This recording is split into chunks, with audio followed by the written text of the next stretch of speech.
సూర్యాపేట జిల్లా మునగాల మండల కేంద్రం వద్ద సాగర్ ఎడమ కాలువను నల్గొండ బీజేపీ ఎంపీ అభ్యర్థి శానంపూడి సైదిరెడ్డి పరిశీలించారు. సాగర్ నీటిని తాగునీటి అవసరాలకు ఖమ్మం జిల్లా పాలేరుకు తరలించడాన్ని సైదిరెడ్డి ఖండించారు.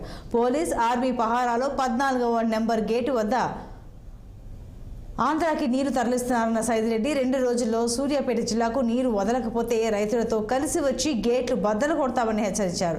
ప్రగతి భవన్ కంచెలు తొలగించి రైతులకు కంచెలు వేశారంటూ కాంగ్రెస్ ప్రభుత్వంపై మండిపడ్డారు. ఉమ్మడి జిల్లాలో 2 మంత్రులు ఉండి కూడా పక్క జిల్లా నీరు తరలించడం సిగ్గుచేటని ఎద్దేవా చేశారు సైదిరెడ్డి. వాయలసింగారం గాని ఇడికొస్తే పొనుగోడు గాని ఒక్కొక్కటి రిజర్వాయర్లు కూడా కిందికి పోతా ఉన్నాయి. తొందరలో ఊర్లు కూడా ఎండిపోయే పరిస్థితికి వస్తా ఉన్నాయి. ఫోటోలు పెడతా ఉన్నారు. మీరు దయచేసి చూడండి, ఈ రైతుల అవసాట్లు చూడండి. ఎట్టి పరిస్థితుల్లో మీరు ఈ రైతుల కోసం తాగునీటి కోసం మీరు నీళ్లు వదిలిపెట్టాలా.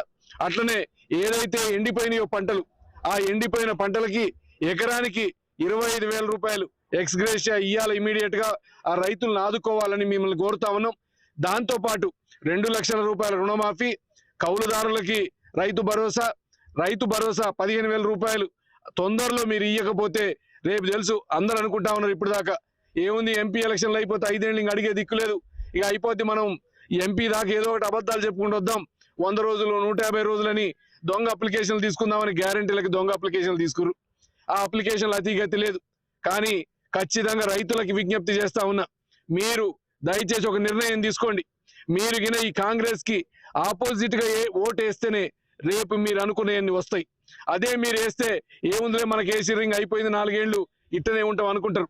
కాబట్టి మీరు వేసే ఓటు రేపు ఎంపీ అభ్యర్థులకి మీరు సూర్యాపేట జిల్లా నాగారం మండలం ఫణిగిరి